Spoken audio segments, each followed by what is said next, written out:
جب امام حسن رضی تعالیٰ عنہ اس دنیا میں تشریف لائے تو عرب کے کیا حالات تھے اس وقت؟ عاص ابن وائل نے سرور انبیاء صلی اللہ علیہ وسلم کو ابتر کا کہنا ہے۔ اللہ کے فرشتے نے بادشاہ کونین کو کے لیے خوشخبری انا اعطینا کل کوثر،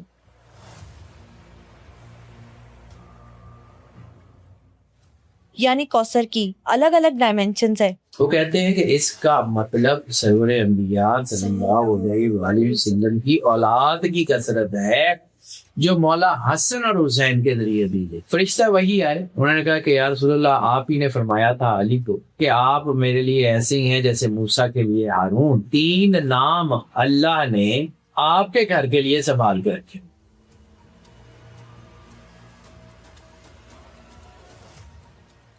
آپ کی حکمت کے کون کون سے واقعات ملتے ہیں ہمیں؟ بسر بن ارطاط میں بار بار کہتا ہوں کہ اس کا نام یاد رکھیے گا۔ کہتے ہیں کہ امام حسن علیہ السلام نے اپنی ظاہری حیات میں 25 حج پیدل کی۔ جو امام حسن کی صلح تھی وہ سب سے بڑی سیاسی حکمت تھی۔ 20 سال اس شخصیت کو جو رسول اللہ صلی اللہ علیہ وسلم کے بیٹے کی حیثیت سے جانے جاتے ہیں مسجد نبوی میں داخلہ بند کر دیا گیا تھا۔ کیوں کیا گیا؟ امام حسن کو زہر کیوں اور کس نے دیا تھا؟ جودہ بنت اشس نے زہر دیا۔ اب جودہ بنت اشس کا شجرہ دیکھیے گا، وہ زہر اتنا قیمتی تھا جس کے بارے میں کہا جاتا ہے کہ اگر دریائے دجلہ میں اس کا ایک قطرہ ڈال دیا جاتا تو دریائے دجلہ کی ساری مچھلیاں مار گئے۔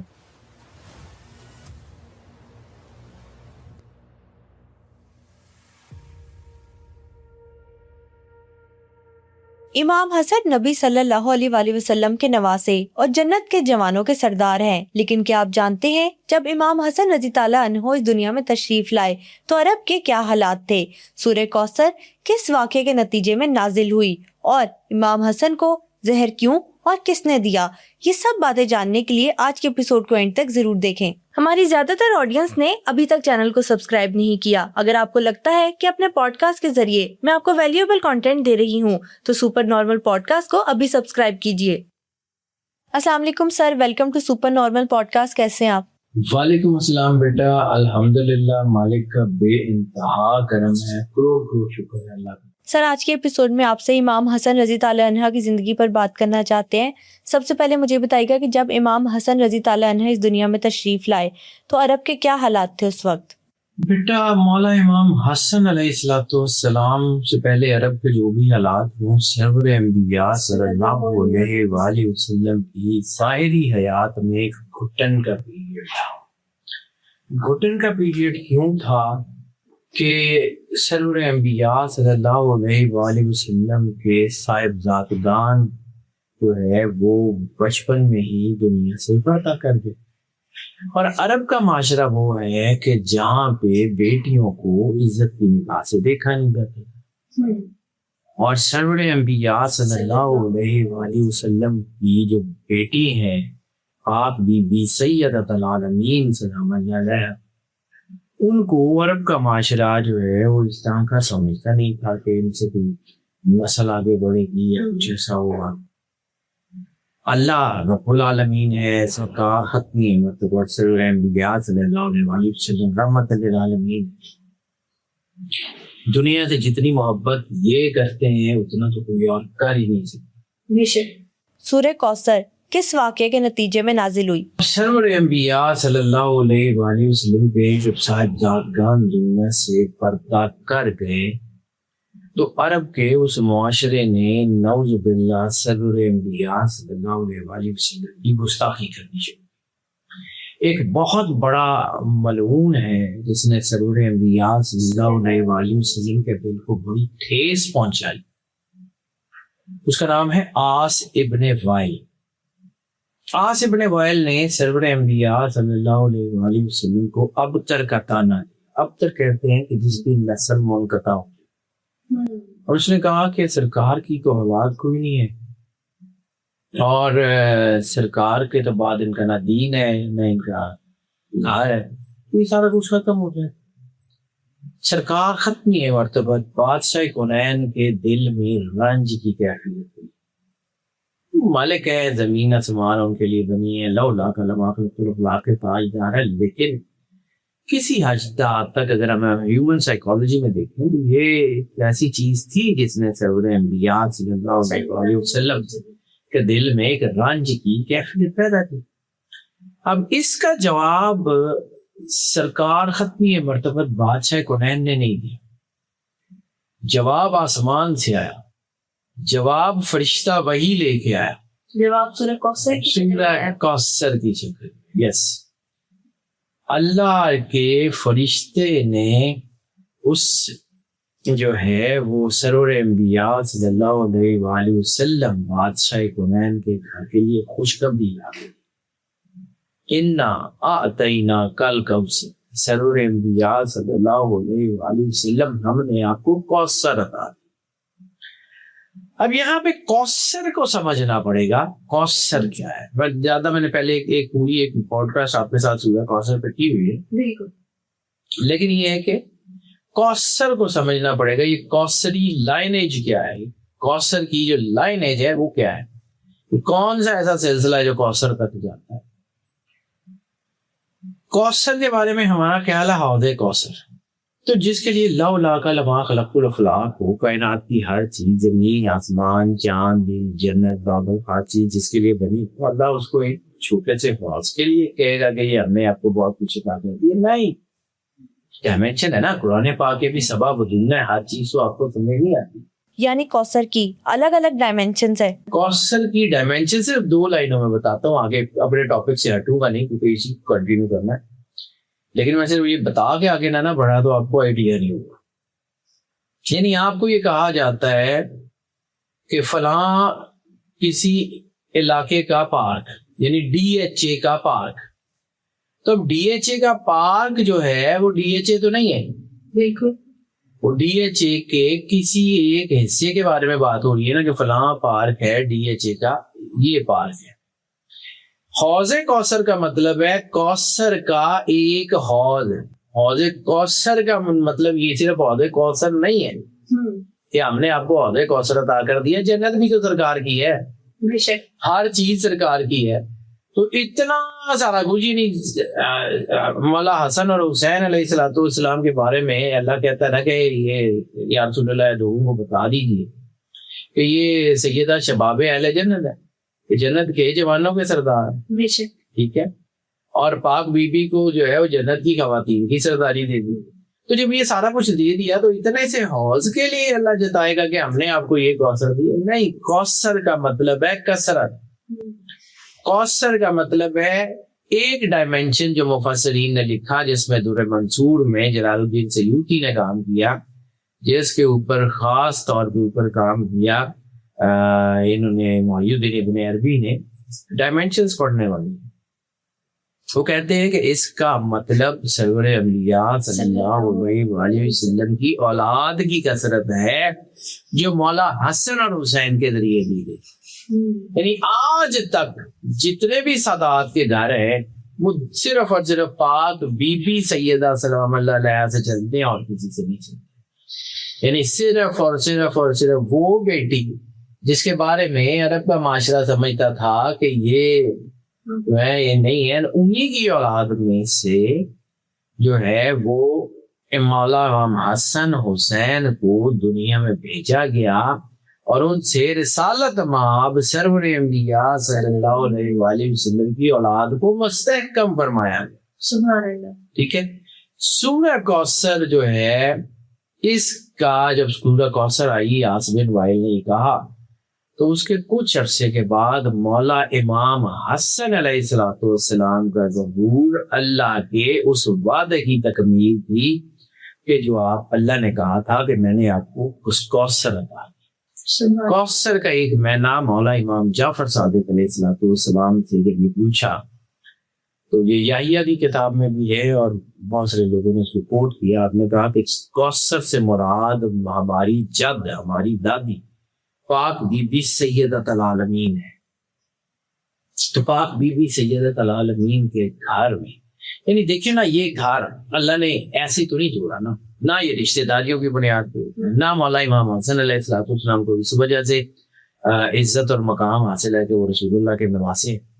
عزت نہ یہ عزت اور مقام اس لیے کہ بی بی کے بیٹے، نہ اس لیے کہ مولا علی کے فرزند ہیں، نہیں، وہ اپنی ذات میں ایک آئیکن ہے، اپنی ذات میں ایک پوری یونیورس ہے، پوری کائنات ہے، وہ کچھ اور پرسنالٹی ہے، لیکن اس لیے ان کو اکٹھا کیا گیا ایک ہی گھر میں کہ اللہ نے چونکہ اپنا کام چلوانا تھا اور انہی کو، تو پھر اللہ نے موبائلے میں بھی انہی کو رکھا، موبائلے میں بھی جو ہے وہ نساءنا و نساءکم جو ہے وہ ابناءنا و ابناءکم انفسنا و انفسکم، یہی گھر ہے، حدیث کے سامنے بھی یہی گھر ہے، آیت تطہیر میں بھی یہی گھر ہے، یہی گھر ہے جس کے بارے میں جو ہے وہ یہ رابع المودت جیسی بہت بڑی کتاب لکھی گئی ہے، عرفان آل محمد کے نام سے تنویر المصطفیٰ ویسی صاحب نے اس کو ترجمہ کیا، بہت بڑی کتاب، اس کو پڑھیے گا آپ کو آئیڈیا ہوگا کہ یہ گھر کیا ہے۔ اس میں انہوں نے اسی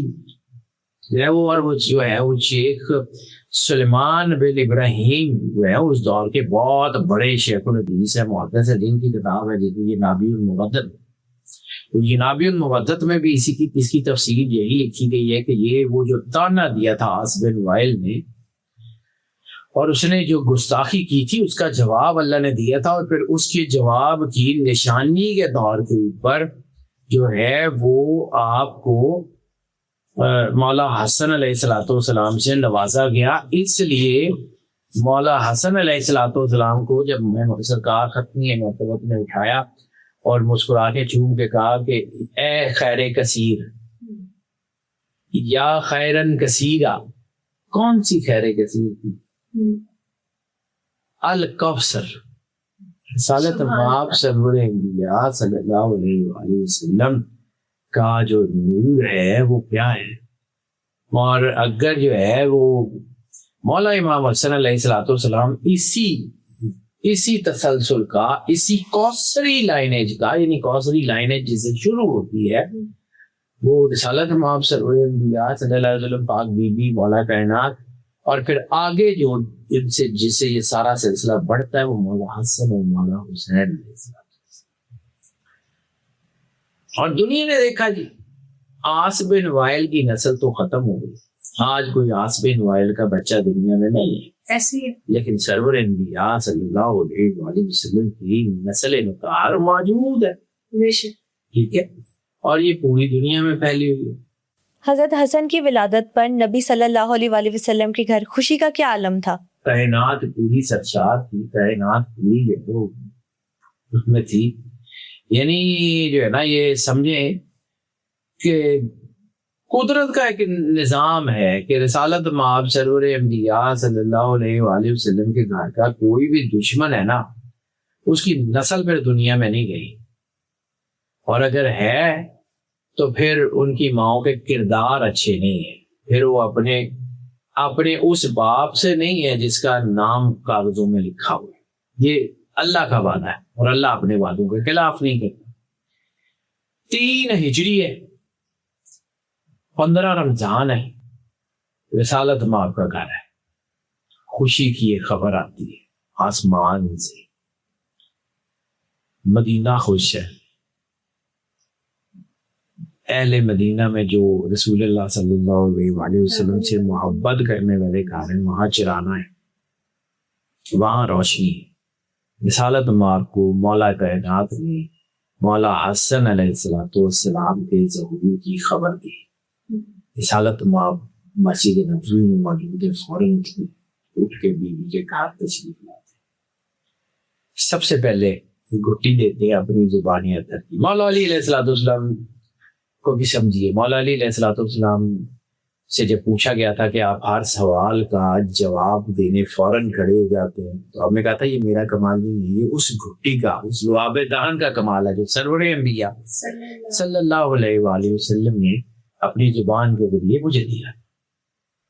وہی زبان رسالت، وہی زبان نبوت، وہی زبان مدینۃ العلم مولا حسن علیہ السلام کو دے کے تو آپ ان کو گھٹی دیتے اور پھر ان کو اٹھاتے ہیں، آنکھوں سے لگاتے ہیں، چومتے ہیں، اذان دیتے ہیں. اس وقت حالانکہ اذان نہیں آئی ہوئی, اذان اتری نہیں ہے, لیکن رسالت مآب سرور انبیاء صلی اللہ علیہ وسلم اذان دیتے ہیں. آپ امام حسن رضی تعالیٰ عنہ کا نام رکھنے کا کیا واقعہ ہے؟ مولا امام حسن علیہ السلام کو جو ہے وہ اٹھا کے پوچھتے ہیں اس کا نام کیا رکھا. مولا علی مسکراتے ہیں کہ یا رسول اللہ صلی اللہ علیہ وسلم, آپ کے ہوتے ہوئے میں ان کا نام کیسے رکھ سکتا. رسالت مآب نے کہا کہ پھر ٹھیک ہے, میں اللہ سے پوچھے بغیر اس کا نام کیسے رکھا. پھر فرشتہ وحی تشریف لائے, انہوں نے کہا کہ یا رسول اللہ, حدیث قدسی میں یہ واقعہ موجود ہے, جلال الدین سیوطی نے لکھا, مسند احمد بن حنبل میں, مسلم نے اس کے اوپر بات کی, یعنی حدیث کی بڑی کتابوں میں یہ واقعہ موجود ہے. ٹھیک ہے, فرشتہ وحی آئے, انہوں نے کہا کہ یا رسول اللہ, آپ ہی نے فرمایا تھا علی کو نبوت کے پہلے وقت جب یہ ذیل شیرہ میں کہ کمثلہ ہارون و موسیٰ, کہ آپ نے ہی علی کو یہ کہا تھا کہ آپ میرے لیے ایسے ہی ہیں جیسے موسیٰ کے لیے ہارون. تو موسیٰ کے بھائی ہارون کے بیٹوں کے 3 نام اللہ نے آپ کے گھر کے لیے سنبھال کے رکھے ہوئے. 3 نام اللہ نے آپ کے گھر کے لیے سنبھال کے رکھے ہوئے. موسیٰ کے بھائی ہارون علیہ السلام کے 3 بیٹوں کا نام شبر, شبیر اور مشبر تھا. تو اللہ اس بی بی کو 3 بیٹے عطا فرمائیں اور تینوں میں نام حسن, حسین اور محسن ہوں. اللہ کہتا ہے کہ ان کا نام حسین رکھیے, یہ ہم نے یہ نام اس گھر کے لیے سنبھال کے رکھے ہوئے. سبحان اللہ. مولا امام حسن علیہ السلام کا نام وحی الہی نے بتایا اور سرور انبیاء صلی اللہ علیہ وآلہ وسلم نے ان کا نام حسن رکھا, اور پھر وہیں پہ فرمایا کہ اللہ تجھے 2 بیٹے اور دے گا, ایک کا نام حسین اور ایک کا محسن رکھا. یعنی شبر, شبیر اور مشبر. یہ مشبر جو تھے وہ سرکار محسن, اور جو ہے وہ شبر مولا حسن, اور جو ہے وہ شبیر مولا حسین. اب آ جاتے ہیں کہ یہ حقیقت جب مولا حسن دنیا میں تشریف لائے تو یہ رسالت مآب سرور انبیاء ان کو اپنے کندھوں پر بٹھا کے تو مسجد میں اکثر خطبہ دیا کرتے. پھر کیا عالم تھا نبی کریم صلی اللہ علیہ وسلم؟ رسالت مآب بڑی سرشاری کے عالم میں تھے بیٹا. بہت مشہور حدیث اسی گھر سے ہے, پاک بی بی سیدۃ العالمین سے ہے. یعنی ایک چیز جو ہے نا, مطلب دیکھیں نا, ہم کہتے ہیں کہ نواسے ہیں امام حسن, تو مباہلے کی زبان قرآن پاک اللہ کی کتاب ہے نا, اور یہ اللہ یہ بھی کہتا ہے کہ ما ینطق عن الہوی, کہ کوئی بھی جو ہے وہ سرکار ختمی مرتبہ تک ہی نہیں فرماتے جب تک کہ وحی الہی نہ ہو. اب سرکار کی وحی الہی جو ہے وہ ان کو کہتی ہے. اس کا مطلب ہے کہ جو بھی مولا حسن حسین مولا کائنات بیوی کے بارے میں جو ہے وہ جو کچھ رسول اللہ صلی اللہ علیہ وسلم نے فرمایا وہ حقیقت ہے. اب رسالت مآب نے جب مولا حسن کو گود میں اٹھایا تو جو ہے انت خیرن کثیر کہا نا, آپ خیر کثیر ہیں, آپ وہ خیر ہیں جس کا اللہ نے وعدہ کیا. اور پھر اٹھا کے گود میں سب سے پہلے سرکار ختمی مرتبہ صلی اللہ علیہ وسلم نے جو مولا امام حسین کو خطاب دیا وہ کیا تھا, وہ بھی تاریخ کی کتابوں میں ہے, وہ بھی اس حدیث کی کتابوں میں ہے, بہت بڑی روایت ہے. یبنا رسول اللہ, اے رسول اللہ کے بیٹے. اب آپ سمجھیے کہ رسول اللہ صلی اللہ علیہ وسلم کی زبان اطہر کار کیا سکتی, یعنی رسالت مآب جس کو کہہ دیں ہم نے کر دیا, اور جس کو کہہ دیں نہیں کیا بھول جاتا ہے نا. قرآن پاک کہتا ہے نا کہ سرور انبیاء صلی اللہ علیہ وسلم جو چیز تمہیں دیں وہ رکھ لو, جس سے روکیں اسے روک دو. تو سرور انبیاء نے اگر ان کو اپنا بیٹا کہہ کے پکارا ہے تو ہم کون ہوتے ہیں رسول اللہ صلی اللہ علیہ وآلہ وسلم سے آگے بڑھ کے اس چیز کو ڈرائے کرنے والے کہ نہیں جی یہ بیٹے نہیں. بالکل رسالت مآب نے خود کہا. ٹھیک ہے, پھر ابنانا و ابناکم کی پر تصدیق ہو گئی. جب مباہلہ ہوا تو پھر جو ہے وہ ابنانا میں 2 بیٹوں کا حکم تھا, تو دو بیٹے کون سے گئے؟ مولا حسن اور حسین. نسانا و نساکم میں خاتون کون سی گئی؟ پاک بی بی سیدۃ العالمین. انفسنا و انفسکم میں کون گئے؟ مولا کائنات امام علی علیہ السلام. اللہ نے جوڑا ہے نا. ہم اللہ کو ڈکٹیشن دیں گے کہ نہیں جی اے والے بھی نہیں دے والے بھی نہیں دے والے بھی نہیں. وہی ہے جس کو اللہ نے چنا ہے. That's it. اگر رسالت ہم آپ نے کہا ہے ابن رسول اللہ تو پھر یہ ابن رسول اللہ ہے. پھر ہر حال میں ہر قیمت پہ ہر چیز پہ یہی رسول اللہ کے بیٹے. بالکل کیونکہ ریپرزینٹیٹیو ہے نا. اور رسالت مآب جو ہے وہ اپنے اولاد سے ان سے اتنی محبت کرتے تھے کہ جب حدیث قصہ آئی تو کیا کہا؟ اللہم والا من والا ہوں، کہ اللہ ان سے محبت کر جو ان سے محبت کرے. اللہم آدھا من آدھا ہوں، ان سے دشمنی رکھ جو ان سے دشمنی رکھے. تو جس کو اللہ نے کہا ہو، رسالت مآب ضرور انبیاء نے کہا ہو اللہ کو کہ اللہ ان سے دشمنی کرنی ہے جو ان سے دشمنی رکھے، ان سے تو نے دشمنی رکھنی ہے جو ان سے بغض کرے. پھر اللہ کیا کرے گا؟ اللہ رسالت مآب سرور انبیاء صلی اللہ علیہ وآلہ وسلم کے کہے کے خلاف جائے گا؟ کبھی نہیں. اللہ شدید ترین محبت کرتا ہے. نبی کی عام نبی کی دعا قبول ہوتی ہے تو سرکار ختمی مرتبہ دعا نہیں ہوئی اللہ والا من والا ہوں، اے اللہ ان سے محبت رکھ جو ان سے محبت رکھے، ان سے دشمنی رکھ جو ان سے دشمنی رکھے. لامہم لامی، ان کا گوشت میرا خون گوشت ہے. دمہم دمی، ان کا خون میرا خون. ہاؤلاء اہل بیت، یہی میرے اہل بیت ہے. ہم فاطمہ، وہ بلکہ پورے جملے ہیں ہم اہل بیت النبوہ، یہ اہل بیت نبوت ہے. و مادن رسالہ، یہ مادن رسالت ہے. ہم فاطمہ، یہ پاک بی بی سیدۃ العالمین ہے. و ابوہا، اس کے والد ہیں، یا بی بی سیدہ سلام اللہ علیہ کے والد محترم ہیں. ان کے شوہر ہیں، ان کے بچے ہیں. یہ پاک بی بی سیدۃ العالمین کا گھر اللہ نے ڈیفائن کیا ہے فرشتہ وحی کے ساتھ، حدیث قدسی کے ساتھ، آیات تطہیر کے ساتھ، قرآن پاک کی آیتیں ان کے ساتھ. یہ اللہ نے ڈیفائن کیا ہے. تو یہ گھر سے رسول اللہ کو محبت کیسی ہے؟ اللہ رسول اللہ کہتے ہیں نا کہ اصل میں چاہیے میرے پھول. یہ نابل مودت پڑھیے گا کتاب، بہت کمال کی کتاب ہے انشاءاللہ. ٹھیک ہے. پھر یہ ہے کہ ایک اور ہے دعا ہے جو مولا حسن علیہ السلام جو ہے وہ ایک دفعہ مسجد نبوی میں تشریف لائے تو آپ بالکل چھوٹی ایج تھی، بہت چھوٹی ایج تھی. تو آپ کو اپنے گھر کے دروازے سے نکلتے ہیں، مسجد نبوی میں آتے ہیں تو جبہ جو انہوں نے پہنا ہوا تھا وہ کہیں پاؤں میں پھنستا ہے تو آپ گرنے لگتے.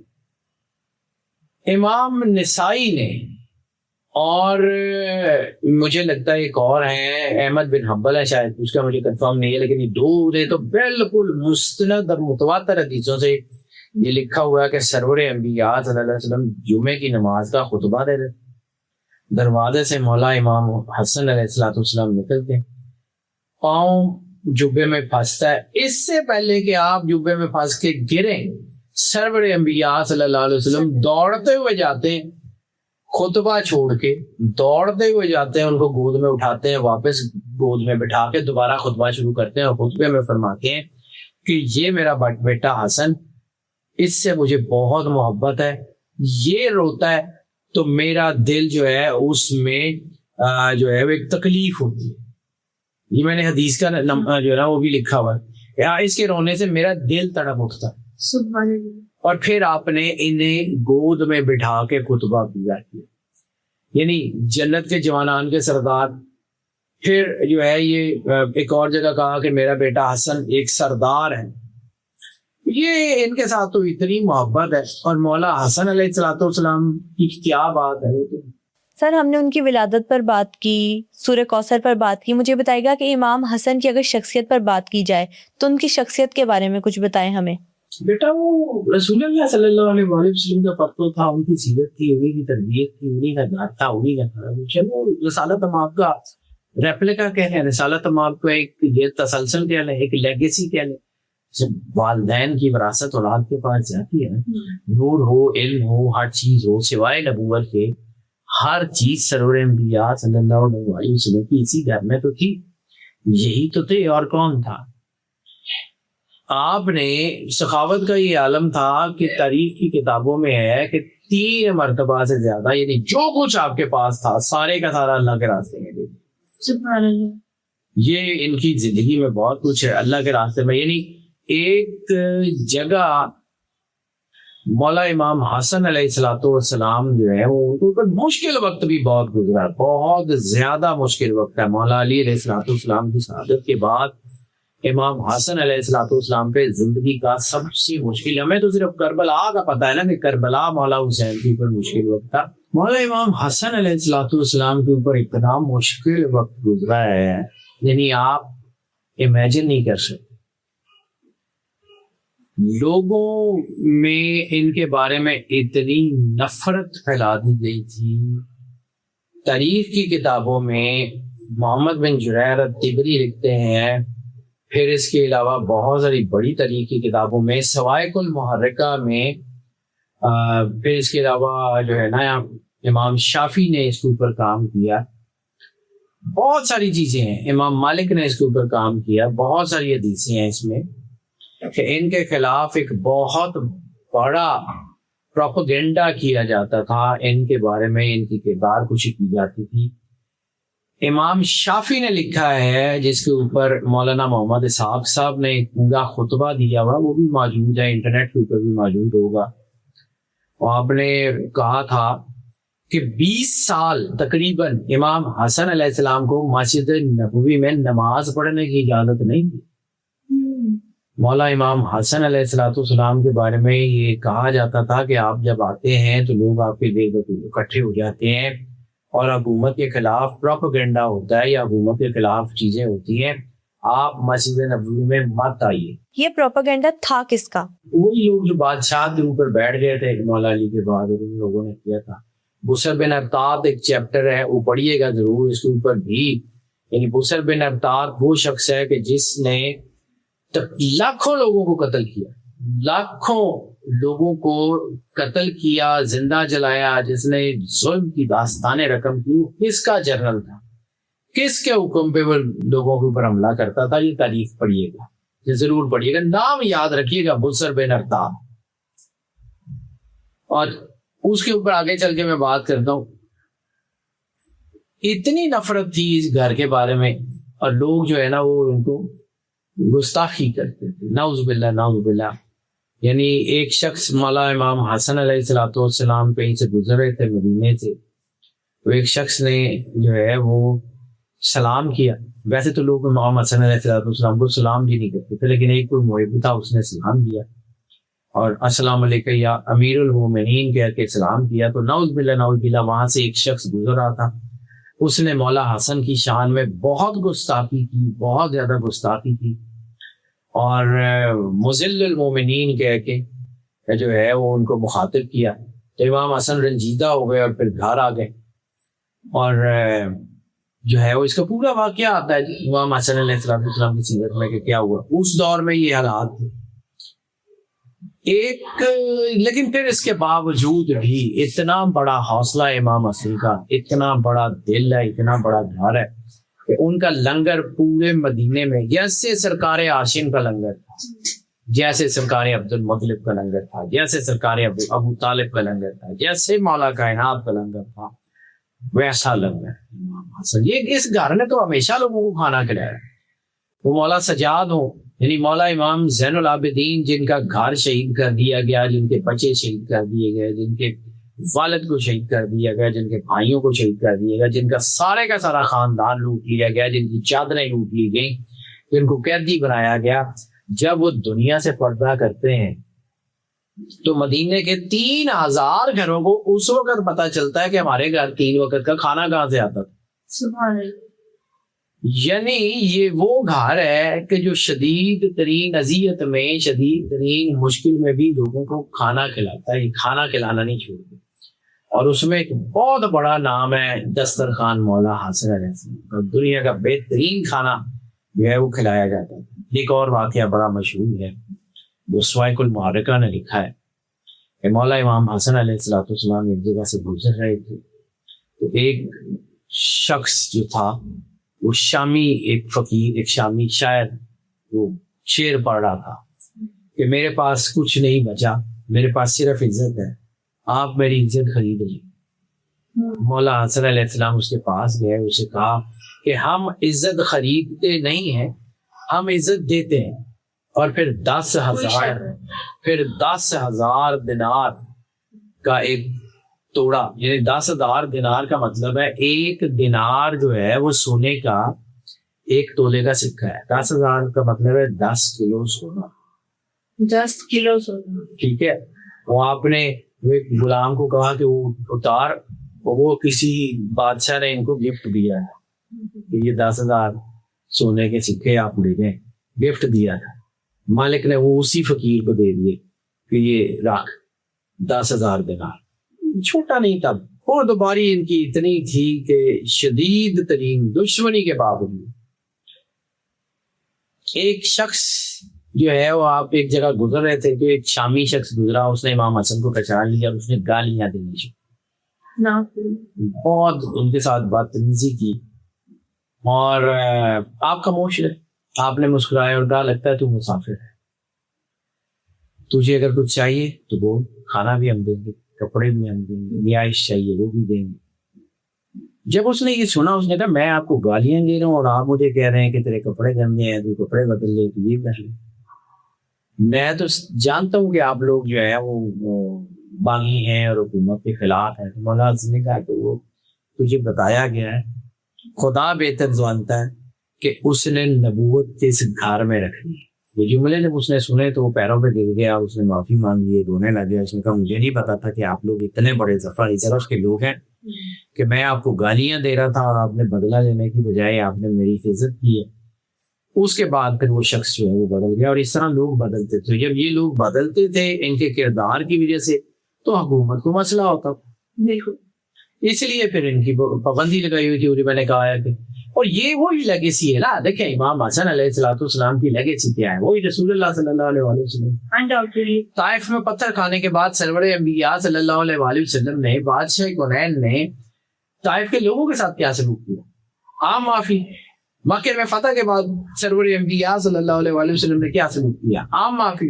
تو ان کی اولاد میں بھی تو یہی کرنا تھا, ان کی لیگیسی بھی تو یہی تھی, ان کے ساتھ بھی تو یہی تھا. پتھر کھا کے دعا دینا, قاتلوں کو شربت پلانا, اصل میں تو یہ رحمت للعالمین علیہ الصلوۃ والسلام سے کی لیگیسی ہے. یہی تو سرکار ختمی مرتبہ بادشاہ کونین صلی اللہ علیہ وآلہ وسلم کی لیگیسی ہے جو اس گھر میں کیری کی ہے. پتھر کھانے کے بعد بھی دعا دینا, پتھر کھانے کے بعد بھی جو ہے وہ اپنے آپ کو اللہ کے قرب سے دور نہ ہونا. آپ کی حکمت کے کون کون سے واقعات ملتے ہیں ہمیں؟ وہ ایک واقعہ تو ہماری ٹیکسٹ بک میں ہوتا تھا, ہم چوتھی پانچویں میں تھے. تو وضو کا واقعہ تھا کہ مولا حسن اور حسین نے دیکھا کہ بوڑھا ہے اور وہ غلط طرح وضو کا تھا.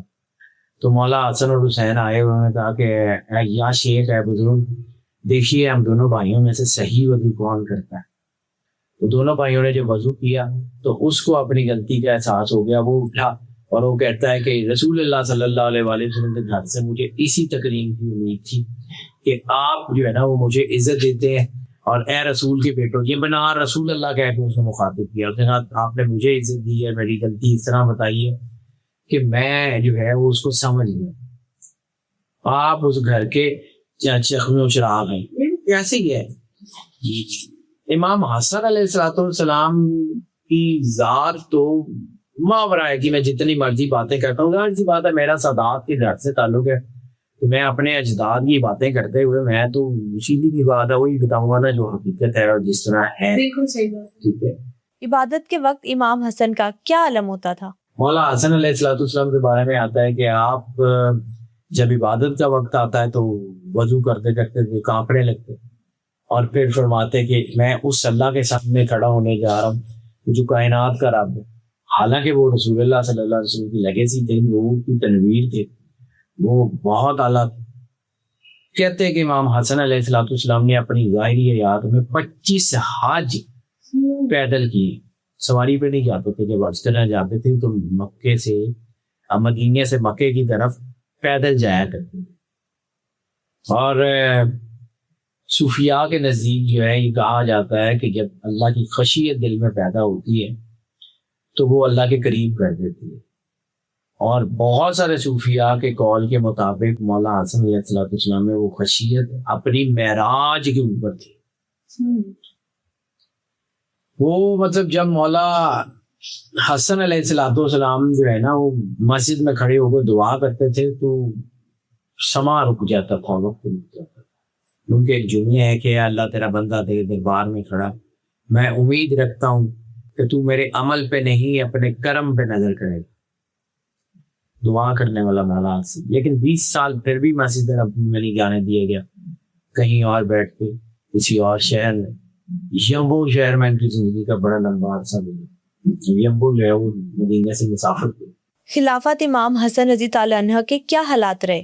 خلافت کے اوپر بھی بیٹا بہت سارے حالات تھے, لیکن سمجھیے ایک چیز سمجھیے, لوگوں کے بارے میں یہ سمجھا جاتا ہے کہ جی امام حسن نے صلح کر لی اور امام حسین نے جنگ کر لی تو وقت کا امام اپنے اپنے وقت کے مطابق بہترین کام کرتا ہے. ٹھیک ہے, مولا علی علیہ السلام کی شہادت ہوتی ہے 40 ہجری اور 61 ہجری میں کربلا کا واقعہ ہوتا ہے. اس کے دوران بہت کچھ بدل گیا, بہت کچھ بدل گیا. 3 طرح کے لوگ پیدا ہوئے اس دور میں. ایک وہ جو اس گھر کے ساتھ تھے, ایک وہ جو اس گھر کے مخالف تھے, اور ایک وہ جو دنیا دار تھے, کبھی ادھر کبھی ادھر. ٹھیک ہے, ان میں سے ایک کوفے والے بھی تھے, وہ مستحکم لوگ تھے, کبھی کس طرف کبھی کس طرف. بہت سارے کوفے والے لوگ. اگر ہم دیکھیں گے جی کوفیوں میں بڑے لوگ ہو گئے, اس میں کوئی شک نہیں, لیکن کوفے کی آبادی کا وہ 1% بھی نہیں, وہ پورے کوفے کی آبادی کا 1% سے بھی کام ہے. بڑے لوگ کوفہ نے پیدا کیے ہیں, اس میں کوئی شک نہیں, لیکن زیادہ تر کوفی ایسے ہی تھے. شامی طاقتور تھے, پیسہ بڑا تھا, حکومت تھی, نظام ان کے پاس تھا. بصر بن ارتاد جو ہے جس کا میں نے ذکر کیا وہ ریگی کا جو ہے وہ سردار تھا, اور خوارج وہ تھے جو بہت شدت پسند لوگ تھے. 3 گروہ تھے. اب اسی ماحول میں مولا علی علیہ السلام کی شہادت ہوتی ہے اور امام حسن علیہ السلام کو خلیفہ منتخب کیا جاتا ہے. تو پھر مولا حسن علیہ السلام نے پہلا خطبہ دیا کہ گزشتہ رات وہ شخصیت دنیا سے تشریف لے گئی کہ جو نبی پاک صلی اللہ علیہ وآلہ وسلم کے رازدان تھے, جو اللہ اور رسول سرور انبیاء صلی اللہ علیہ وآلہ وسلم کے سب سے قریب تھے. اور پھر آپ نے اپنا تعارف کرایا کہ میں وہ ہوں کہ جو انہی کے شجرہ نسب میں سے ہوں, اور اپنے شجرے کا تعارف کرانے کے بعد کہا کہ میں اس گھرانے سے ہوں جن کا گھرانہ پاک ہے. اور پھر ایک جملہ جو مولا علی نے بولا تھا کہ ہم جنم دیتے ہی نماز پڑھنے والیوں کی اولاد, یعنی ہم اس گھر کے لوگ ہیں کہ جس میں علامات جو ہے وہ بھی ایسی نہیں ہوتی کہ جس میں پاکیزگی نہ ہونے کا شائبہ ہو. ہم سارے وہ لوگ نہ تعارف کرا.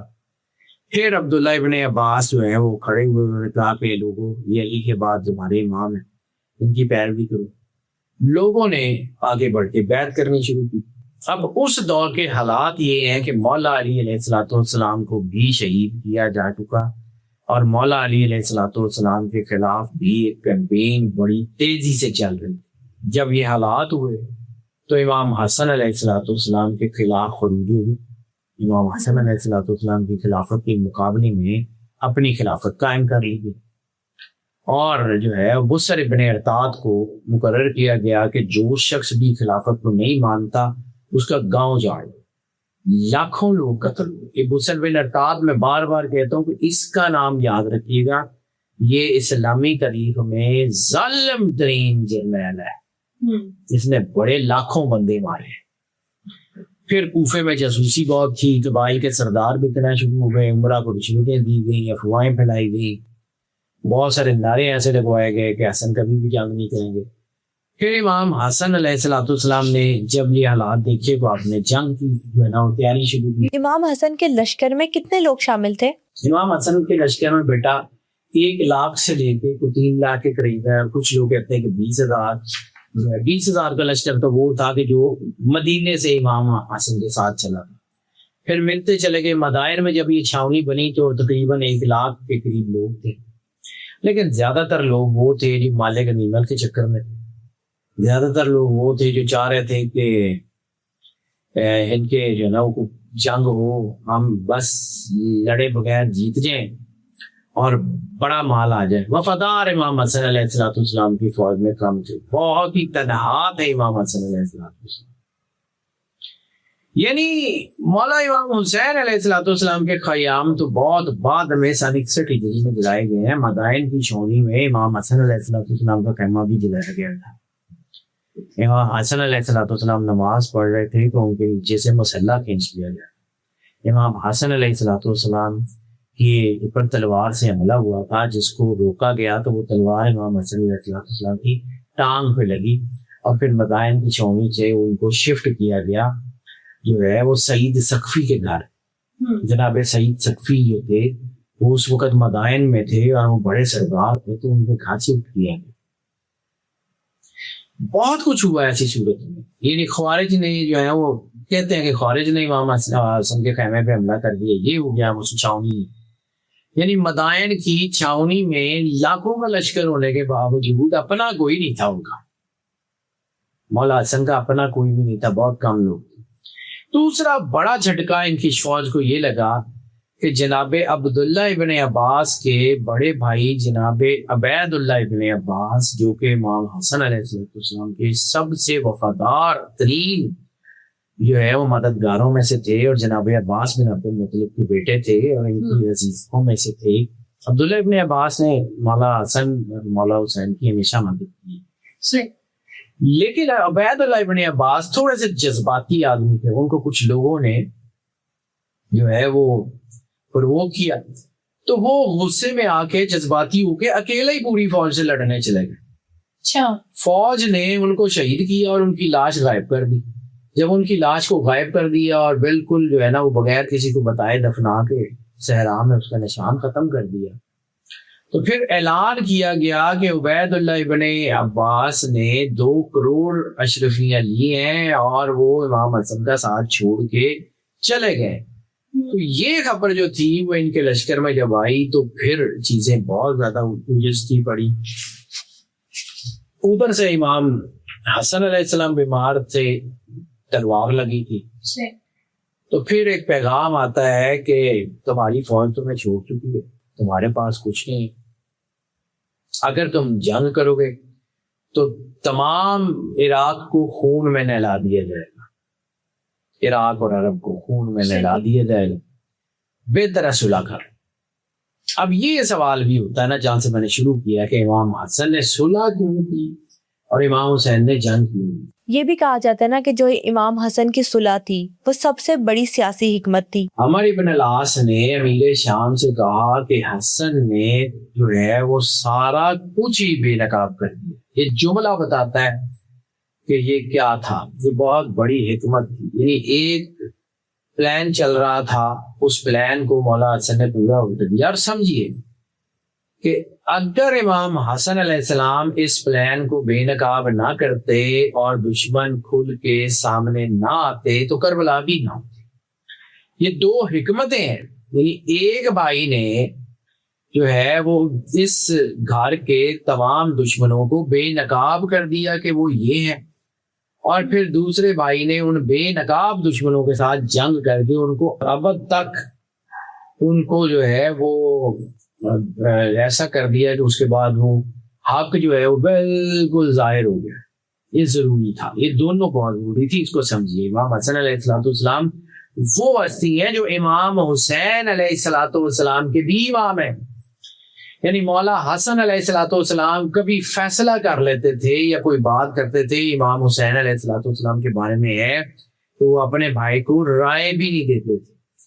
آپ کہتے تھے کہ آپ نے جو فیصلہ کر لیا ٹھیک ہے. مولا امام حسن علیہ السلام کے امام جو ہے نا وہ مولا علی ہیں, اور مولا حسین کے امام مولا حسن ہیں. سبحان اللہ. یعنی مولا حسن علیہ السلام کو اپنے ہاتھ سے جوتے پہنانے والے کا نام مولا امام حسین علیہ السلام. یعنی جب تک مولا حسین علیہ السلام موجود تھے, امام حسن کو جوتے مولا حسین پہنایا کرتے تھے. بھائی کی حیثیت سے نہیں، سردار اور امام کی حیثیت سے، سبحان اللہ. ٹھیک ہے. اور پھر جب یہ مولا حسن علیہ الصلوۃ والسلام نے صلح کا فیصلہ کیا، اس وقت امام حسین بھی تھے، اس پر مولا عباس بھی تھے، سارے موجود تھے. مولا حسین نے کہا کہ آپ نے جو فیصلہ کیا بہترین، اس فیصلے میں مولا حسین شامل تھے. اب وجہ یہ تھی، اس وقت سوائق المحرکہ اور سیرت تفسیر در منصور میں جلال الدین سیوطی نے، محمد بن جریر الطبری نے جو ہے وہ تاریخ طبری میں، یہ بڑے واقع اور یہ بڑے لوگ ہیں، یہ وہ لوگ ہیں جو کنٹروورسیز میں شامل نہیں ہیں. ہم لوگ ہر چیز کو شیعہ سنی وہابی میں بتا دیتے ہیں کہ جی ہمیں جو بندہ پسند ہے بس وہ ٹھیک ہے، ہمیں جو بندہ پسند نہیں ہے وہ چاہے صحیح بھی ہے وہ نہیں صحیح. یہ اس طرح کی جب آپ پڑھنا چھوڑ دیتے ہیں نا، کیونکہ میں تو بیٹا نہ مفتی ہوں نہ عالم ہوں، نہ میں کبھی کلیم کرتا ہوں کہ مجھے یہ آتا ہے، نہ میں یہ کہتا ہوں کہ جو میں کہتا ہوں اس کو مانیں. میں صرف یہ کہتا ہوں کہ کتابیں پڑھ لیں، ساری موجود ہیں، پڑھ لیں، جو سمجھ آتا ہے دیانتداری کے ساتھ، خود کو شیعہ سنی وہابی کے جو ہے وہ بنکروں میں بند کیے بغیر. اللہ کہتا ہے نا کہ اللہ کی رسی کو مضبوطی سے تھام لو اور فرقہ فرقہ مت ہو، تو تفرقے بازی میں بات پڑھو. تو بیٹا میری سیدھی سی بات یہ ہے کہ مجھے اللہ کو جا کے جواب دینا ہے. میں یہ بات جو کرنے جا رہا ہوں نا، یہ بات سمجھیے، یہ بات میں اسی لیے روکی ہے یہاں پہ کہ میں اگر یہ صلح کی بات کروں گا نا تو لوگ کہیں کہ شاید میں پریجوڈس ہوں. اللہ کو حاضر ناظر جان کے کہتا ہوں، میں نے جا کے قبر میں اللہ کو جواب دینا ہے. 20 سال میں نے صرف اور صرف کتابیں اسی ٹاپک کے اوپر جو ہے کروائی. 20 سال زندگی کے تھوڑے نہیں ہوتے، ٹھیک ہے. میں نے 20 سال جو ہے نا وہ میں نے جتنا پڑھا ہے نا، جو مجھے سمجھ آتی ہے، اور مجھے اتنا سمجھ آتا ہے کہ میں کسی کی دل آزاری نہیں کرتا، اور اگر میری وجہ سے کسی کے فرقے کی کسی کی کوئی دل آزاری ہوتی ہے تو میں معذرت کر کے آگے بڑھ رہا ہوں کہ میری طرف سے بڑی معذرت. لیکن میں کوشش کروں گا کہ میں بڑے محتاط الفاظ استعمال کر کے یہ بات کروں.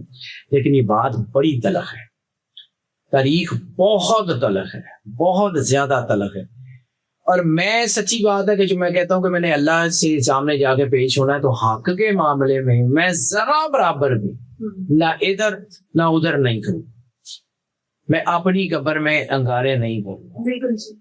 جتنی مجھے سمجھ آئی، اللہ نے جتنی مجھے عقل دی، جتنی سمجھ دی، جتنا شعور دیا، میں نے دیانتداری سے وہ ایڈ کیا، اس کو پڑھا اور اس کو سمجھا. اور پھر مجھے سمجھ آئی کہ اس گھر کے ساتھ واقعی بہت ظلم ہوا ہے، اس گھر کے ساتھ واقعی جو ہے نا وہ بہت کچھ ہوا. یعنی آپ سمجھیں رسالت مآب سرور انبیاء صلی اللہ علیہ وآلہ وسلم نے کیا کہا تھا کہ عمار تجھے ظالموں اور باغیوں کا گروہ قتل کرے گا. حضرت عمار یاسر کی شہادت کس کی وجہ سے؟ محمد بن ابو بکر جو ہے تو ان کی شہادت گدھے کی کھال میں زندہ جلوا دیا گیا، ان کو گدھے کی کھال میں بند کروا کے کس نے کروایا؟ مالک ابن اشتر کو زہر کس نے دلوایا؟ جناب سلمان فارسی جو ہے وہ تو چلے ہوا ہے، لیکن جناب ابو ذر غفاری کو وہ بھی ہو گئے، لیکن ان کے بعد باقی کی طرح اکثر صحابہ کرام کے قتل کس دور میں ہوئی؟ بی بی عائشہ صدیقہ رضی اللہ تعالیٰ عنہ کا قتل کس نے کروایا؟ کیسے کروایا؟ کیوں کروایا؟ عبد الرحمن بن ابو بکر کا قتل کس نے کروایا؟ تاریخ اٹھا کے دیکھیں، آپ کو نظر آ جائے گا کہ کس نے کیا، کون قاتل تھا. آج ہم بے قصیدے پڑھ رہے ہیں، کم از کم اللہ کو تو جواب دینا ہے نا. فرقہ واریت سے باہر نکلیں، حق کی اینک لگائیں، پھر دیکھیں ہو سکتا ہے اللہ کرے کہ آپ کو کچھ چیز نظر آ جائے. میں جو بات کر رہا ہوں کہ اس دور میں بہت زیادہ حالات خراب ہو چکے تھے. یعنی لشکر قابل اعتماد نہیں تھا، قبائل خریدے جا چکے تھے، خوارج کھلے دشمن تھے، شامی طاقتور تھے، رومی سلطنت جو ہے وہ اس کا انتظار کر رہی تھی کہ قوم آپس میں لڑے تو ہم ان کو کیپچر کریں. حالات اس وقت خانہ جنگی سے امت ٹکڑے ٹکڑے ہو جاتی. تو جو لیگیسی ہے سرور انبیاء صلی اللہ علیہ وسلم کی جو تسلسل ہے، وہ یہ کیسے برداشت کر سکتا تھا کہ دین جو ہے اس سے ٹکڑے ہو جائیں؟ تاریخ بڑی ظالم ہے بیٹا، تاریخ بہت ظالم ہے. پڑھیے گا کہ یہ جو امام حسن علیہ الصلوۃ والسلام کی صلح ہوئی تھی، تفسیر در منصور میں جلال الدین سیوطی کے باقی مقالے بھی پڑھیے گا، سوائق المحرکہ کو ضرور پڑھیے گا، بڑی شاندار کتاب ہے. اور تبری کو بھی ضرور پڑھیے گا. محمد بن جریر التبری وہ واحد آدمی ہے جو حدیث کے کرائٹیریا پہ تاریخ لکھتا ہے. عام آدمی نہیں ہے, ہر فرقے کو اس کے اوپر اعتماد ہے. اب یہ جو ہے نا کہ اس میں کچھ جو شیک یا شکیں تھی, اس میں سب سے پہلی بات کیا تھی, مولا علی علیہ الصلوۃ والسلام پہ یہ سب اور شتم ہوتا ہے, یہ بند کیا جائے. اگر نہیں ہو رہا تھا تو فقہ اس کی صلح میں لکھا کیوں گیا؟ بالکل ایسے. اگر مولا علی علیہ الصلوۃ والسلام کے اوپر سب, میں پھر کہتا ہوں سب کہتے ہیں برا بھلا کہنے کو, اور شتم کہتے ہیں جو ہے وہ گالیاں دینے کو. سب اور شتم ہوتا تھا تو بند کرنے کا کہا گیا نا. پھر اس اصولہ میں یہ نہیں لکھا ہوا تھا کہ امیر شام اپنے پاس کسی کو جانشین نہیں بنا کے جائے, کہ کوئی جانشین نہیں ہو. کیا اس میں نہیں لکھا ہوا تھا کہ جو لوگوں کا قتل ہو رہا ہے, جو قبیلے مارے جا رہے ہیں, بصر بن ارتاد, میں بار بار ذکر کر رہا ہوں اس کا, جو قبیلے مارے جا رہے ہیں, اس میں یہ نہیں لکھا ہوا تھا کہ وہ روکی جائے گی وہ یوریشن. کیوں لکھا ہوا تھا اگر نہیں تھا تو؟ میں پھر کہہ رہا ہوں کہ میں کسی کی دل آزاری نہیں کر رہا ہوں, لیکن سمجھیے اگر کسی کی دل آزاری ہوتی ہے میں معذرت کر رہا ہوں, لیکن تاریخ میں یہ لکھا ہوا ہے بھائی, کتابوں میں ہے کہ یہ ہو رہا تھا, یہ ہو رہا تھا. تو اس صلح نامے میں یہ درج ہے نا, جو صلح نامہ آج ہمارے سامنے ہماری کتابوں میں موجود ہے, بہت سارے لوگوں نے, سینکڑوں لوگوں نے وہ لکھا ہوا ہے, وہ صلح نامہ ہوا نا. پھر جو ہے یہ کہا گیا کہ امام حسن علیہ السلام جو ہے وہ امیر المومنین نہیں کہلائیں گے, تو پھر یہ بھی کہا گیا کہ امیر شام جو ہے وہ بھی امیر المومنین نہیں کہلائیں گے. یہ صلح میں لکھا ہوا تھا, ٹھیک ہے. اور پھر یہ دیکھنا پڑے گا کہ یہ ان شرائط کے اوپر جو صلح نامے میں لکھی ہوئی تھی ان کے اوپر عمل ہوا, ایک پہ بھی نہیں ہوا, ایک پہ بھی نہیں ہوا. تبھی تو عمر ابن العاص نے امیر شام کو کہا تھا کہ حسن نے ایک ایک چیز بے نقاب کر. اگر یہ بے نقاب ہو کے سامنے نہ آتے, کیونکہ اس وقت جو ہے وہ اسلام کے لبادے میں سارا کچھ موجود تھا. یہ لبادہ اگر بالکل اترتا نہ تو کربلا کی جنگ اتنی واضح ہوتی نہ. یزید تو وہ تھا جو تخت پہ بیٹھ کے اعلانیہ اسلام کے خلاف باتیں کرتے تھے, باقی تو نہیں کرتے تھے, باقی تو اس طرح نہیں کرتے تھے. تو وہ اس کی وجہ سے ان کو ایج تھا, وہ ایج جو ہے وہ ختم ہوا. اور امام حسن علیہ الصلوۃ والسلام سے جو ہے وہ کئی بار لوگوں نے پوچھا, تو آپ نے کہا کہ میں نے امت کو بچانے کے لیے, امت کو خانہ جنگی سے بچانے کے لیے خلافت چھوڑی ہے, لیکن باطل کو نہیں اپنایا. تم خود دیکھو گے کہ امیر شام ان میں سے کسی ایک شرط کو بھی پورا نہیں کرے گا اور اللہ بے نقاب کر دے گا. یہ مولا حسن کے جملے ہیں, یہ اس کو بہت سارے لوگوں نے لکھا ہے. لوگ اس کو شیعہ سنی میں پھنسا دیتے ہیں کہ جی وہ فلاں یہ شخص ہے, فلاں وہ شخص ہے. بیٹا اللہ کو جواب دینا ہو نا تو پھر انحصار اپنے اوپر کرتے ایسے اپنے آپ کو, یعنی مجھے یہ پتا نا میں نے غلط کیا تو میں نے جا کے جواب دینا. ہم جو ہے نا بلا وجہ کسی کی محبت میں رسول اللہ صلی اللہ علیہ وسلم کی گھر کی دشمنی پالیں. اب امام حسن علیہ الصلوۃ والسلام کی دلیری یہ ہے کہ اس دور میں جب تمام چیزیں مخالف ہیں, لوگ جو ہے وہ مولا حسن علیہ الصلوۃ والسلام سے سلام لینا جو ہے وہ گوارا نہیں کرتے, بلکہ ان کو توہین کرتے ہیں. ان کو مسجد نبوی میں جانے سے روک دیا گیا ہے کہ آپ جاتے ہیں تو لوگ اکٹھے ہوتے ہیں, آپ اپنے گھر میں نماز پڑھا کریں. اس کے اوپر بہت کام کیا ہوا ہے. کبھی سنیے گا مولانا طارق جمیل نے اس کے اوپر کیا کہا تھا, کبھی سنیے گا کہ طاہر القادری صاحب نے اس کے اوپر کیا کہا تھا, کبھی سنیے گا مولانا اسحاق نے فیصل آباد والوں نے اس کے اوپر کیا کہا تھا. ہم لوگ تو اپنے فرقوں میں آتے ہیں 20 سال اس شخصیت کو جو رسول اللہ صلی اللہ علیہ وسلم کے بیٹے کی حیثیت سے جانے جاتے ہیں, مسجد نبوی میں داخلہ بند کر دیا گیا تھا. کیوں کیا گیا؟ یہ مولا امام حسن ہی ہے کہ جنہوں نے اس کے باوجود کہ پتہ تھا کہ سامنے والے جو ہے نا اس کے اوپر پیرا نہیں دیں گے, آپ نے سنا کی. اور یہی جملہ جو ہے عمر ابن العاص نے جو ہے امیر شام سے کہا کہ اس نے سب کچھ بے نقاب کر دیا. اچھا, امام حسن نے جنگ سے گریز کیوں کیا تھا؟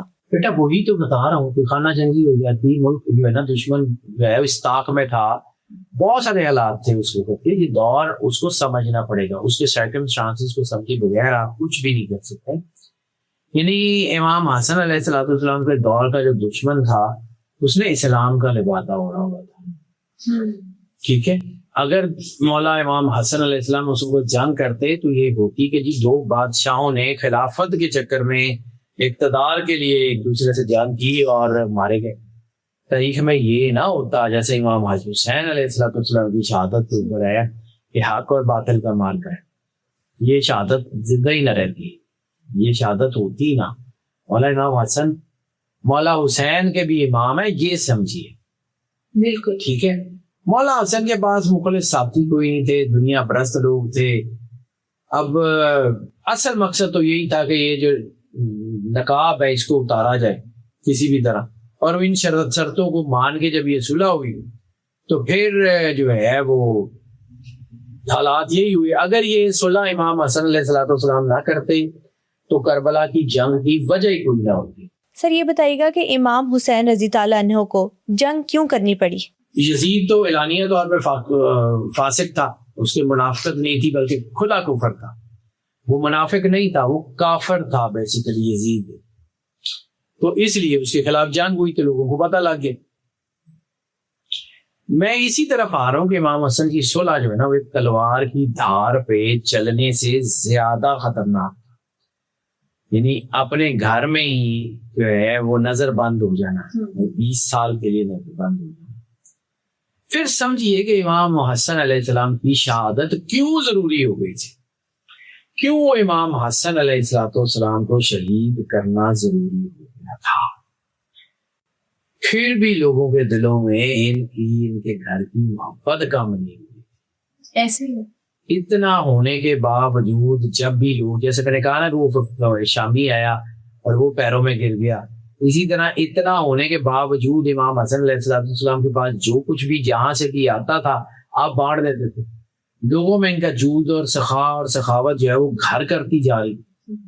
لوگ اسلام کے قریب تھے, رسالت مآب صلی اللہ علیہ وآلہ وسلم کے ساتھ جنہوں نے زندگی گزاری ہے ان میں سے اکثر موجود تھے یا ان کی اولاد موجود تھی, صحابہ کرام کے بچے موجود تھے. تو ان ساری جو ہے نا وہ لوگوں میں ان کی عزت تھی. محمد بن ابو بکر جو تھے وہ موجود تھے, عبد الرحمن بن ابو بکر موجود تھے, عبداللہ بن عمر موجود تھے, بہت سارے اور سردار موجود تھے. ٹھیک ہے, جناب مقداد موجود تھے, بہت سارے لوگ موجود تھے. ان کے ساتھ جو کچھ بھی ہوا بعد میں ہوا نا, ایسے یہ سارا کچھ جو ہے یہ امام حسن کو لوگوں کے دلوں میں ان کی محبت بڑھتی جا رہی تھی. وہ مسئلہ تھا حکومت کے لیے, حکومت اسٹیبل ہی نہیں ہو سکتی تھی جب تک اس بات سے چھٹکارا نہ پایا جاتا. امام حسن کو زہر کیوں اور کس نے دیا تھا؟ مولا امام حسن علیہ السلام کی انہی کی بیوی جودہ بنت اشس نے زہر دیا تھا. اب جودہ بنت اشس کا شجرہ دیکھیے کون ہے. میں اس کو اس لیے بتانا چاہ رہا ہوں کہ یہ جودہ بنت اشس کوئی عام سی عورت نہیں, ایک بہت بڑا منافق شخص ہے مدینے کا جو عبداللہ ابن ابی کا رائٹ ہینڈ ہے, جس میں ساری زندگی سرور انبیاء صلی اللہ علیہ وآلہ وسلم کی دشمنی کی. اس کا نام ہے قیس الکندی. قیس الکندی جو ہے وہ رسول اللہ کا دشمن ہے. اس کا بیٹا ہے اشس بن قیس. اشس بن قیس بعد میں مسلمان ہوا. کہتے ہیں کہ قیس الکندی بھی مسلمان ہو گیا تھا, لیکن منافق تھا نا, رسول اللہ کا دشمن تھا تو کائے کا مسلمان. اس کا بیٹا اشس بن قیس مسلمان ہوا. مولا علی علیہ السلام کے دور میں وہ مولا علی کے سرداروں میں بھی شامل تھا, لیکن کرپٹ آدمی تھا. اس کے اوپر جو ہے وہ مالی بدعنوانیوں کے الزام تھے. مولا علی علیہ السلام نے فیصلہ کیا کہ مجھے ذرا یہ حالات ٹھیک ہوں تو میں اشس بن قیس کی جو ہے اس کا احتساب کروں گا اور اس سے جتنی لوٹی ہوئی دولت ہے ساری واپس لوں گا. صحیح.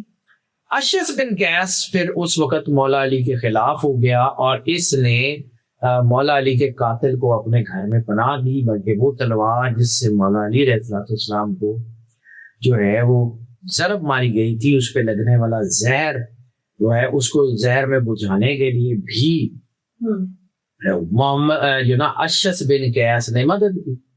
اشس بن قیس الکندی, یہ نام یاد رکھیے. اشس بن قیس الکندی کے 2 بچے ہیں.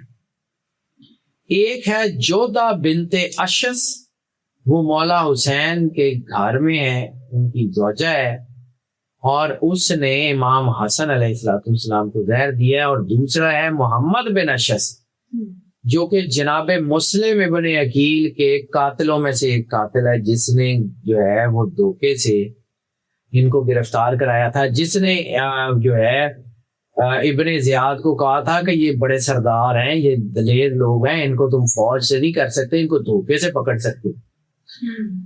محمد بن اشس کے کہنے پہ اس وقت کوفے کی فوج نے خندقیں کھودی تھی اور ان کو لڑتے لڑتے گھیر کے اس جگہ لے آئے تھے جہاں خندق تھی، جس میں انہوں نے بچیاں گاڑی ہوئی تھی. اور سرکار مسلم ابن عقیل جب لڑتے لڑتے اس خندق میں گرے، یہ گھیر کے وہاں لے آئے تو آپ زخمی ہو گئے. تو زخمی حالت میں ان کو پھر گرفتار کیا گیا. یہ ساری پلاننگ محمد بن اشس وہ شخص تھا جس نے مسلم ابن عقیل کے بچوں کو جو ہے وہ محمد اور ابراہیم کو دربدر کیا، اور اس کی وجہ سے سرکار مسلم ابن عقیل اور ان کے دونوں بیٹے، چھوٹے بیٹے شہید کیے گئے. محمد بن اشس اسی کی بہن تھی جودہ بنت اشس. صحیح. یہ خاندان رسول اللہ صلی اللہ علیہ وآلہ وسلم کے دور سے دشمن رہا ہے. مسلمان تو ہو کے پھر اپنے جو ہے نا، یہ کوئی رسول اللہ کا گھر یہ ہے کہ یہ دشمنوں کو بھی عزت دیتے ہیں. انہوں نے دشمنوں کے گھروں سے بھی جو ہے وہ رشتہ داریاں کی ہوئی تھی. یہ دشمنوں کے گھروں کو بھی عزت دیتے ہیں کیونکہ یہ رحمت للعالمین سرور انبیاء صلی اللہ علیہ وآلہ وسلم کی لیگیسی کا نام. جودہ بنت اشس تھی جو ہے اس کو پیغام آیا کہ حسن تو اب خلیفہ بنے گے نہیں، تو حسن تو عام سے آدمی ہے، میں تیرا رشتہ اپنے بیٹے یزید کے لیے کرنے کو تیار ہوں، حسن کو زہر دے دو، حسن کے بعد یزید کے ساتھ تمہاری شادی کر دی جائے گی اور تم جو ہے وہ فرسٹ لیڈی بن جاؤ. اس نے فرسٹ لیڈی بننے کے چکر میں وہ زہر اتنا قیمتی تھا جس کے بارے میں کہا جاتا ہے کہ اگر دریائے دجلہ میں اس کا ایک قطرہ ڈال دیا جاتا تو دریائے دجلہ کی ساری مچھلیاں مار جاتی.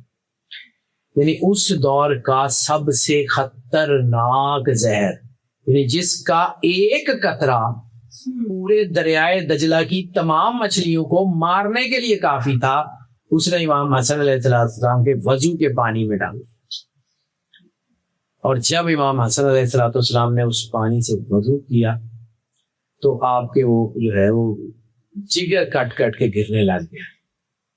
یعنی کہتے ہیں کہ جہاں پہ وہ پانی گرا تھا وہاں زمین پہ اثرات ایسے تھے جیسے کسی نے یہاں تیزاب ڈال دیا ہو.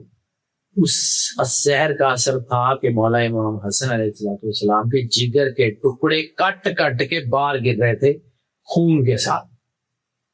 اور جب آپ نے اسے وضو کیا تھا تو ہاتھوں کے اوپر بھی اس زہر کے اثرات تھے. پھر امام حسن علیہ السلام کی جو ہے وہ شہادت ہوئی. اب اس شہادت کو سمجھیے، شہادت آسان شہادت نہیں تھی امام حسن کی کہ جی بات شہید ہو گئے تو چیزیں بدل گئیں. لوگ شہادت کے بعد بھی چیزیں نہیں بدلیں. ایک اور مجھے یاد آ گیا، یہاں پہ ایک روایت جس کو ینابع المودت میں جو ہے وہ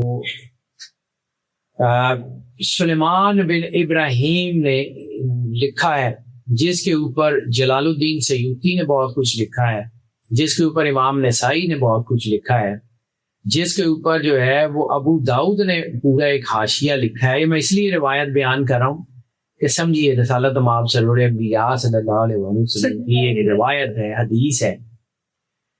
جس طرح جنت سے 2 کرتے آئے تھے نا امام حسن اور حسین کے لیے، اسی طرح جنت سے 2 کفن آئے تھے. 2 کفن آئے تھے جنت سے. سرکار ختمی مرتبہ بادشاہ کونین نے وہ دونوں کفن امام حسن علیہ السلام کو دیے تھے. امام حسین علیہ السلام کو کفن نہیں دیا. وہ دونوں کفن جو جنت سے آئے تھے وہ امام حسن علیہ السلام. امام حسن علیہ السلام کی شہادت ہوتی ہے، آپ کو وہ کفن پہنایا جاتا ہے. غسل کے بعد جب جنازہ گھر سے باہر نکلتا ہے تو مروان بن حکم اور کچھ اور مدینے کے سردار جو ہے وہ یہ کہتے ہیں کہ ہم ان کو روضہ رسول میں دفن نہیں ہونے دیں گے، روضہ رسول کا راستہ روک لیا جاتا ہے، اور امام حسن علیہ السلام کے جنازے کے اوپر تیر برسائے جاتے ہیں۔ امام حسن علیہ السلام کی شہادت ہو گئی، ان کے جسد اطہر کو ان کے جنازے کے اوپر تیر برسائے گئے۔ محمد بن جریرہ طبری کہتا ہے کہ 90 تیر تھے، اور کچھ جو ہے نا اور تاریخیں لکھتی ہیں کہ 300 تیر تھے جو آپ کے جسم اطہر میں پیوست تھے۔ 90 بھی ہوں تو 90 تیر شہادت کے بعد آپ کے جسم اطہر میں پیوست ہوئی، اور پھر جو ہے وہ آپ کا کفن مبارک جو ہے اس کو تبدیل کرنا پڑا۔ پھر وہ دوسرا کفن جو سرور انبیاء صلی اللہ علیہ وسلم پہلے سے امام حسن علیہ السلام کو دے کے جا چکے تھے، تو پھر دوسرا کفن پہنا کے ان کو بقی میں پاک بی بی سیدۃ العالمین سلام اللہ علیہ کے قدم مبارک کی طرف دو کفن ہونے میں ٹھیک ہے دفن کیا گیا۔ امام حسن علیہ السلام کی شہادت اتنی مظلوم شہادت ہے، یہ کربلا کا آغاز ہے بیٹا۔ امام حسن علیہ السلام کو ہم نے سمجھا ہی نہیں۔ رسالت مآب سرور انبیاء صلی اللہ علیہ وسلم کی لیگیسی ہے، رحمت للعالمین کی لیگیسی ہے، تو رحمت للعالمین سرور انبیاء صلی اللہ علیہ وآلہ وسلم کے گھر کے اوپر جتنے ظلم ہوئے، چاہے وہ مولا علی علیہ السلام کی شہادت ہو، چاہے پاک بی بی سیدۃ العالمین سلام اللہ علیہ کی شہادت ہو، چاہے وہ مولا حسن کی شہادت ہو، چاہے وہ مولا حسین کی شہادت ہو، اور اس کے بعد بھی یہ ظلم رکا نہیں۔ یعنی رسالت مآب سرور انبیاء صلی اللہ علیہ وآلہ وسلم کے بعد 11 جنریشن تک کوئی بھی شاید ایسا نہیں ہے، 11 جنریشنز تک کوئی بھی ایسا نہیں ہے جو طبعی موت دنیا سے گئے۔ 11 نسلوں تک سرکار مولا کائنات شہادت، پاک بی بی سیدۃ العالمین سلام اللہ علیہ شہادت، مولا حسن شہادت، مولا حسین شہادت، مولا حسین کے بھائیوں میں سے مولا عباس شہادت، ان کے بھائی مولا حنفیہ کی شہادت، ساروں کی جتنے بھی سارے شہید۔ اس کے بعد مولا زین العابدین، مولا باقر، مولا صادق، اس کے علاوہ مولا کاظم، مولا رضا، مولا تقی، مولا نقی، مولا حسن عسکری تک، مولا حسن عسکری کی اولاد، ان سب کے بھائیوں تک ایک ایک کو جو ہے وہ شہادت۔ تاریخ لکھتی ہے کہ بنو عباس کے دور میں جو ہے وہ 40 سردار مولا حسن علیہ السلام کی اولاد کو ان کو ایک کمرے میں بند کر کے چاروں طرف سے آگ لگا دی گئی اور ان کو زندہ شہید کر دیا گیا۔ امام زادہ معروف بھی انہی میں سے، کبھی تاریخ کو یہ اٹھا کے دیکھیے گا، امام زادہ معروف کہتے ہیں زندہ جلائے جانے والے۔ ظلم کی انتہا ہو گئی تھی، ظلم کی انتہا ہو گئی تھی تو سادات نے مدینہ چھوڑا بیٹا، ورنہ سادات کا تو دیس مدینہ تھا۔ سرور انبیاء صلی اللہ علیہ وسلم، یہ کہا جاتا ہے کہ جی وہ ہجرت کر گئے، تو جب رسالت مآب سرور انبیاء صلی اللہ علیہ وسلم سے اتنی محبت ہے تو پھر یہ رسالت مآب کے قریب رہنے کی بجائے وہاں سے چھوڑ کے کیوں آئے؟ کبھی تاریخ اٹھا کے دیکھیے گا۔ میں پھر کہتا ہوں، لوگوں کو لگتا ہے کہ میں کسی کی کوئی بات کرتا ہوں، لیکن بیٹا میں حق سچ کی بات سے ادھر ادھر ہو کے اپنی قبر میں انگارے کیوں بھروں؟ بالکل اس کو پڑھنا ہے، ہم نہیں پڑھتے، ہم اس میں الجھ جاتے ہیں۔ 2 چیزیں الجھتی ہیں، اس کو سمجھیے، یہ کتابوں میں سارا کچھ لکھا ہوا۔ امام حسن علیہ السلام کی شخصیت کے اوپر تو بیٹا 10,000 کتابیں لکھی جا سکتی ہیں۔